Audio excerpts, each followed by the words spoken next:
오늘은 하나님의 사람 다윗 21번째 다윗의 범죄에 대해서 소개해 드립니다. 다윗은 지금까지 하나님 앞에서 거의 완전했던 사람 중에 하나입니다. 다윗은 지금까지 영적인 면뿐만이 아니라 왕으로서 정치, 군사, 경제 모든 면에서 승리를 구가해 왔던 거의 하나님과 사람 앞에서 완벽했던 인물입니다. 그는 수십 년 동안 사선을 넘나 돌면서 환난과 고통의 풀무 속에서도 귀하게 연단을 받은 사람이요 믿음의 지도자였습니다. 이제 권자에 오른 지도 20년이 지났고 나이도 이제 반백으로 어느 모로 보나 흠잡을 데 없이 원숙의 경지에 서 있었습니다. 그의 포용력과 지략과 용단 앞에 국내 정세는 물론이고 주변국들 하나 둘 모두 항복하므로 다윗의 통치가 절정에 달하고 있었고 그 땅들이 정말 많이 넓어지게 됐습니다. 이렇게 잘 나가던 다윗에게 어느 날 생각지도 않은 어느 날 한순간의 충동을 이기지 못해서 그는 사탄의 공격 앞에서 어이없이 무릎을 꿇고 말았던 것입니다.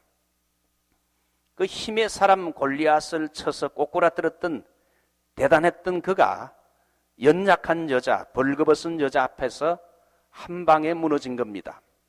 그래서 잠언 기자는 잠언 7장 25절로 27절에서 말하기를 아들들아 나를 듣고 내 입의 말에 주의하라. 내 마음이 누구의 길로? 음녀의 길로 치우치지 말며 그 길에 미혹지 말지어다. 대저 그가 많은 사람을 상하여 엎드러지게 하였나니 그에게 죽은 자가 허다하니라. 그 집은 음부의 길이라. 사망의 방으로 내려가느니라. 다윗이 모든 면에 완벽했고 완숙했지만은 다윗도 전혀 예상치 못했던 사건, 한 여자를 취하게 되므로 음행을 하는 사건을 통해서 다윗이 넘어지게 된 겁니다. 이런 다윗의 치명적인 실수는 제일 첫 번째, 어느 누구도 사탄의 공격으로부터 안전지대에 있지 않다는 겁니다. 두 번째는 승리의 정상에 오르면 오를수록 무할 수 있는, 범죄할 수 있는 위험이 항상 도사리고 있기 때문에 늘 조심해야 한다는 교훈을 우리에게 던져주고 있습니다. 자, 제일 먼저 생각할 것은 다윗이 범죄하게 된 시기와 형편을 좀 알아봅니다. 우리 1절로 2절, 우리 다 같이 한번 1절, 2절 읽어보죠. 시작. 해가 돌아와서 왕들의 출전할 때가 되매 다윗이 요압과 그 신복과 온 이스라엘 군대를 보내니 저희가 암몬 자손을 멸하고 랍바를 에워쌌고 다윗은 예루살렘에 그대로 있으니라. 저녁 때에 다윗이 그 침상에서 일어나 왕궁 지붕 위에 거닐다가 그곳에서 보니 한 여인이 목욕을 하는데 심히 아름다워 보이는지라. 다윗이 범죄한 시기 제일 첫 번째 언제입니까? 해가 돌아와서, 여기 해가 돌아왔다는 말은 새해가 되는 1월 아빕월을 말합니다. 이것은 오늘날 우리의 태양열로는 3, 4월 정도입니다. RSV 성경을 보게 되면 그 해의 봄에, in the spring of the year, 그 해의 봄에라는 그 말인데, 그때는 늦은 비가 약간 오기는 하지만은 여러분 그 늦은 비가 그 2월, 3월, 4월에 오는데 비가 약간 오긴 하지만은 4월에서 9월까지는 캘리포니아와 같아가지고 거의 건기이기 때문에 비가 오지 않습니다. 비 오면 전쟁하기 힘들잖아요. 전쟁하기 아주 적합한 시기였다는 말입니다. 요압은 요단강을 건너가서 그 이스라엘 과거에 괴롭혔던 암몬 군들을 거의 경멸하고 암몬의 수도인 랍바성을 지금 포위하고 있습니다. 이러한 전쟁이 일어나는 전시 상황에, 비상사태에 뭐 해야 되지요? 경성해야 함에도 불구하고 다윗은 영육간에 나태해 있었던 것이 분명합니다. 그래서 범죄에 빠졌습니다.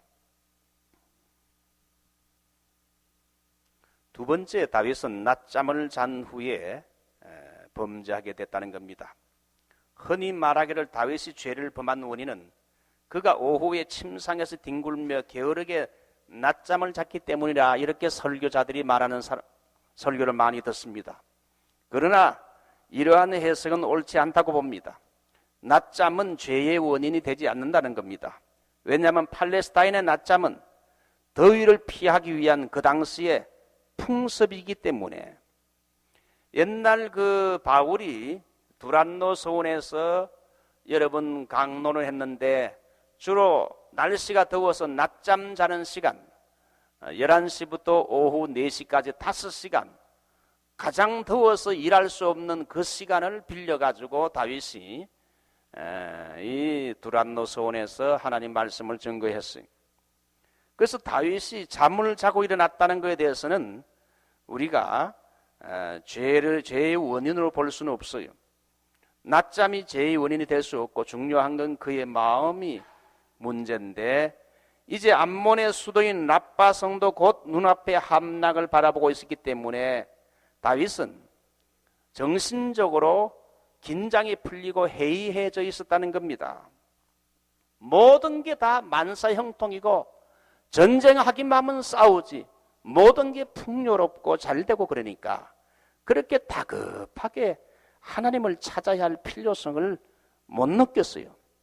뭐 손에 일을 대는 것마다 척척척척 만사가 형통하고 하니까 자신만만했고, 마음에 자기도 모르는 자만심과 교만심이 생기게 되면서 영적으로 그렇게 하나님을 찾아야 할 필요성을 간절하게 못 느꼈다 이거죠. 사람이 편안하고 모든 게 형통하고 잘 나갈 때는 이 다윗처럼 영적으로 나태하고 여러분 넘어지기 쉽습니다. 그러므로 아무리 경건한 그리스도인을 할지라도 신앙적으로 방심하고 회의하면 마귀의 유혹을 받아 범죄하기 쉽다는 것을 우리에게 교훈해 줍니다. 두 번째, 다윗이 범죄하게 된 4가지 경로를 소개해 드립니다. 제일 첫 번째는 향방 없는 발걸음입니다. 다윗이 낮잠을 자고 일어나서 이 왕궁 지붕 위를 산책했지요. 낮잠을 자고 나서 뭐 재밌는 게 없는가 하고 시원한 바람을 즐기면서 왕궁 지붕 위를 산책했는데, 물론 그것은 그의 습관이었을 것입니다. 왕궁 지붕 위를 산책하다가 왕궁 가까이 어느 집에서 한 여인이 이렇게 낮에 벌거벗고 목욕하는 것을 보게 됐어요. 이걸 보게 되면 그 여자도 문제가 있어요. 낮에 왜 남에게 보이게 자랑하는 것도 아니고 이렇게 벌거벗고 목욕을 하느냐 이거예요. 하필이면 그것이 임금에게 이게 보이게 됐어요. 우리의 발걸음이 어디를 가고 있는가가 중요해요. 범죄하지 않기 위해서는 우리의 발걸음이 가지 말아야 할 장소를 피해야 한다는 겁니다. 어떤 분은 친구 따라가지고 그 갬블링을 하는데, 과거에 제가 교회를 섬겼던, 개척했던 어느 교회의 안수 집사인데, 이 사람 비즈니스도 잘하고 꽤 괜찮은 그 유복한 삶을 살았는데, 자기 친구가 그 팔로스 버디스 사는데, 그 친구가 그 비즈니스를 잘 하다가 이 갬블링에 손을 대가지고 1년에 200만 불을 날렸어요. 그래가지고 완전히 알거지가 됐어.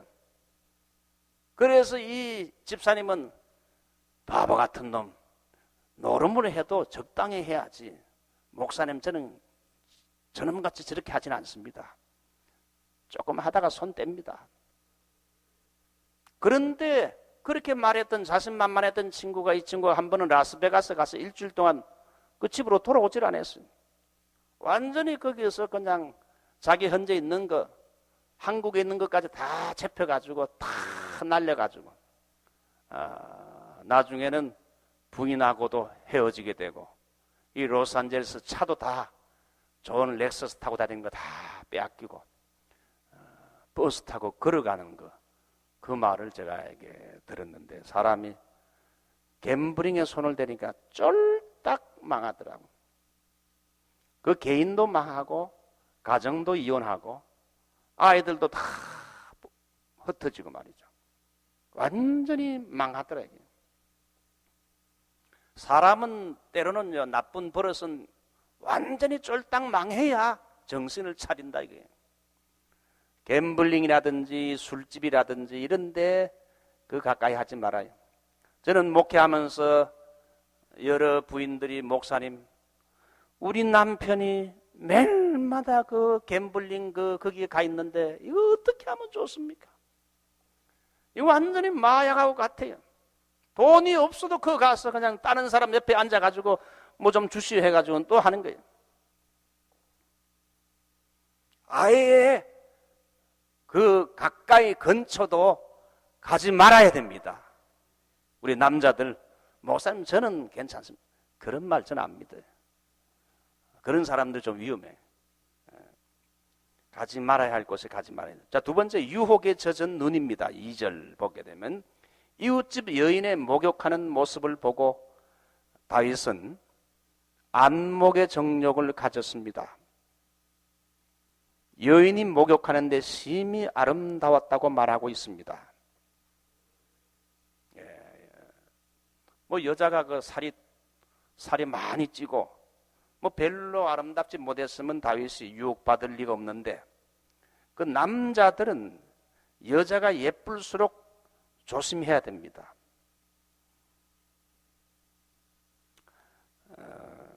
요한계시록 17장 보게 되면 음녀가 나오는데, 이 세상의 음녀가 사람들을 어떻게 유혹하는가 하면 심히 요염하고 아주 이 아름다운데 금잔에 포도주를 가지고 사람들로 하여금 여보 이보게 청년 이거 좀 마셔보게요. 이거 마시면 온갖 행복이 옵니다. 꿀방울을 떨어뜨리듯이 이렇게 하는데 사람들이 다 거기 넘어간다. 그 남자들은 이런 여자에 조심해야 되는데, 특별히 아름다운 여자에 조심해야 됨을 우리에게 말해주고 있습니다. 세 번째, 욕구를 절제 못하는 마음. 처음에 시각적으로 유혹을 받은 다윗은 자제력을 상실하여 사람을 보내어 그 여인의 형편을 알아보게 했습니다. 알아보니 그 여자가 다른 남자의 아내인데 그것도 자기 부하 용사의 아내입니다. 그 남편 이름이 뭡니까? 우리야. 다윗의 37명의 용사 중에 한 사람이라. 다윗의 탁월한 용사가 37명 있었는데 그 중에 한 사람이라. 자기 용사의 그 아내, 와이프라 이거죠. 그러나 다윗은 이미 음욕의 눈이 멀어버렸기 때문에 이성적인 판단이 바로 작용하지 않았어요. 그는 그 여인을 소유하려는 욕심에 여인을 왕궁으로 오게 했고, 결국은 그 여인을 침상으로 불러들였는데, 이걸 보게 되면 사람이 눈으로 보는 걸 조심해야 되고 자기의 마음을 잘 다스릴 줄 알아야 된다. 순간적인 마음의 그 음심이 결국은 죄를 짓게 하고, 나중에 그 여인이 집에 돌아가서 얼마 후에 하는 말이 나 임신했습니다. 큰일 났던 거죠. 자, 네 번째, 남용하는 권력입니다. 저를 자기에게 데려오게 해 처음에는 수종들게 했어요. 그러다가 다윗의 맹렬한 욕망은 곁에 두는 것으로 만족할 수 없어서 결국은 침상으로 불려들어서 간통을 했습니다. 어느 누구도 신하가 다윗의 권위에 토를 달 수 없었어요. 다윗은 안락한 생활 환경과 높아진 명성 때문에 자기의 부족과 무능을 다 잊어버리고 하나님을 바라보지 않다가 죄에게 덜컥 덜미를 잡힌 겁니다. 그러므로 성도는 모든 게 안정되고 좋은 환경에 처할 때에 더욱 조심해야 됩니다. 특별히 안목의 정욕을 조심해야 돼요. 남자들은 정욕이 왕성한 청년 시절과 안정된 중년 시절에 범죄하기 쉬워요. 이제 모든 게 안정됐습니다. 뭐 좀 재밌는 게 없는가 이렇게 하다가 범죄하기 쉬워요. 특별히 남자들은 출장 갈 때, 한국에 출장 가는 사람 여러분 늘 조심해야 돼요.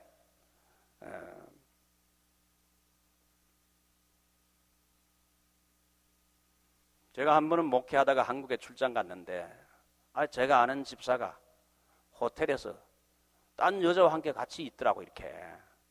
그리고 엘리베이터 타고 올라가라는 걸 내가 아무개 집사 그랬지 내가. 그러니까 그냥 눈이 막 놀래가지고 그냥 또 혼비백산 이렇게 하더라고요. 제가 그걸 그 부인에게 이야기해야 되는데 말을 안 했어요. 가정에 문제가 생길까봐. 그 남자들이 딴 데 가서 딴짓 하는 거 그거 참 조심해야 돼. 자, 마지막으로 세 번째, 죄악을 은폐하려는 다윗입니다. 사람의 짓는 죄란 양심의 가책을 받으면 즉시 회개해야 되는데 그렇지 않는 수가 많다는 겁니다. 그렇지 않으면 죄를 은폐하려고 하다가 더 큰 죄를 짓습니다. 다윗은 간음죄를 은폐하려 하다가 결국은 살인죄를 더 큰 죄를 짓게 됐어요. 하나님은 다윗에게 회개할 기회를 주었습니다. 5절 보십시오. 여인이 잉태함에 제가 보내어 다윗에게 고하여 가로되 내가 잉태하였나이다. 제가 임신했습니다. 그거지요. 그랬을 때 임신했다는 말을 들었으면 다윗이 정말 영적으로 밝은 사람이라면 그가 하나님 앞에서 통회하면서 그가 회개했어야 될 거예요. 두 번째는 임신하니까 어떻게 됩니까? 그 부인의 남편이 전쟁터에 있기 때문에 임신한 걸 은폐하기 위해 가지고 그 남자를 특별히 포상 휴가를 줘가지고 집으로 돌아오게 해서 발을 씻고 이제 좀 휴가를 지내면서 부인과 함께 지내도록 해서 그 임신한 것이 자기로 인해서 된 것이 아니라 그 남편이 포상 휴가 와서 쉬는 동안에 임신이 된 것처럼 은폐하려고 그렇게 했는데 부하가 우리 친구들 다 군인들이 다 전쟁터에 나가 있는데 내가 어떻게 내 혼자서 그 제처와 함께 이렇게 방에 거하면서 이렇게 쉴 수 있겠습니까? 그래서 부하의 충성스러운 말을 듣고는 양심의 가책을 받았을 때 그때 회개했어야 되는데 다윗이 그렇게 하지 못했어요. 임신되었다는 사실을 통보받자 회개보다 양심의 귀와 눈이 가리워서 죄를 은폐하기 위해서 얄팍한 시도를 하는데 다윗은 장차 우리아가 밧세바의 잉태 사실을 알고 율법에 고소하여 그네를 돌로 쳐 죽이고 말 사태를 우려했어. 또 그것을 인해 가지고 결국은 왕이 그랬구나 하게 되면 왕의 수치가 드러나고 왕권이 위태롭게 되는 것을 염려했던 겁니다. 그래서 6절로 8절을 보면 그 남편을 전쟁터에서 끌어들여 가지고 포상 휴가를 주는 것처럼 해서 그 데리고 와서는 발을 씻으라. 이런 발을 씻는다는 게 이게 좀 쉬란 말이거든요. 그 팔레스타인은 길에 먼지가 많기 때문에 집에 들어왔을 때는 발을 먼저 씻잖아요. 발을 씻고 이제 좀 쉬어라. 왕이 주는 식물이 뒤에 따라오고 그래서 좀 쉬도록 그렇게 했는데 그 와이프의 집에 가서 자지 않았지요. 그렇게 자도록 유도해서 그 아이가 남편의 아이인 것처럼 위장하려고 했는데 계획이 숲으로 돌아갔습니다. 그래서 14절로 17절을 보게 되면 편지를 써가지고 이제 요압 장군에게 보냅니다. 죄를 지으면 이게 영적으로 어두워져요. 그래서 편지를 써가지고 요압 장군에게 이 우리아를 최전방에 보내가지고 싸우게 하고 너희들은 뒤로 빠지라. 그러니까 이 우리아를 죽게 해라. 그래서 잔인한 마음으로 이 우리아를 최전방에 보내서 결국은 죽게 했어요. 간음죄에다가 살인죄 하나를 더 첨가했어요. 간음죄보다 더 큰 게 살인죄 아니에요. 살인죄까지 짓게 했어요. 그래서 완전 범죄가 성공하게 됐어요. 완전 범죄지요. 물론 요압 장군은 다 어느 정도 알고 있었고 그 다윗의 왕궁의 최측근은 아마 한두 명은 알고 있을지 모릅니다. 그렇지만은 뭐 고대 왕의 절대적인 권력 앞에 누가 여러분 대항할 수 있습니까? 완전 범죄였어요. 그런 다음에 우리아가 죽었을 때에 어떻게 합니까? 밧세바를 빨리 이 궁으로 데려오게 해서 그 아이가 결혼 후에 생긴 자식으로 이렇게 알려지게 하기 위해 가지고 빨리 그 우리아의 아내를 이렇게 장례식이 끝나자마자 얼마 후에 데려오게 해서 다윗이 밧세바와 결혼해서 나중에 자식이 생긴 것처럼 이렇게 위장하려고 했다겠죠. 완전 범죄지요. 그렇지만 사람이 여러분 완전 범죄가 있습니까 없습니까? 다 드러나게 됐어요. 남자가 여자로 더불어서 범죄한 거, 그 여자가 다 까발려요. 완전 절대 말하면 안 돼. 안 되긴 왜 안 돼? 다 말해. 결국은 분별력을 잃게 되자 다윗은 1년 동안 영적인 암흑 상태에 빠지게 됐어. 다윗이 그 밧세바를 범한 후에 1년 동안은 하나님과의 교제가 완전히 단절이 됐어. 영적인 침체에 빠지게 됐어요. 특별히 여러분 성적인 범죄를 사람이 저지르게 되면 신앙적으로 돌이킬 수 없는 깊은 영적인 침체에 빠져요. 여러분 제 말 잘 조심해 들으세요. 사람이 이 성적인 범죄에 빠지면 다윗도 1년 동안 깊은 웅덩이에 빠졌어요. 자기 혼자 힘으로 헤어나오지 못하자 하나님이 나중에 다음 주에 배우겠지만 나단 선지자를 보내가지고 책망하게 해서 거기서 이제 회개할 수 있는 기회를 만들어주지요. 다윗도 스스로 회개할 수 있는 힘이 상실됐어요. 그러므로 여러분 사람이 조심해야 할 죄 중에 하나가 이 성적인 범죄라게. 오늘도 신문을 보니까 미국 청소년들의 50%가 중고등학교 때에 성적인 경험을 한다 그럽니다. 그런 오늘의 음란하고 패역한 세상에서 우리 예수 믿는 사람들은 이렇게 가정생활을 잘하고 자기 관리를 잘 해야 된다. 오늘 이 말씀 다윗의 범죄에 대해서 말씀을 드렸습니다. 우리 한번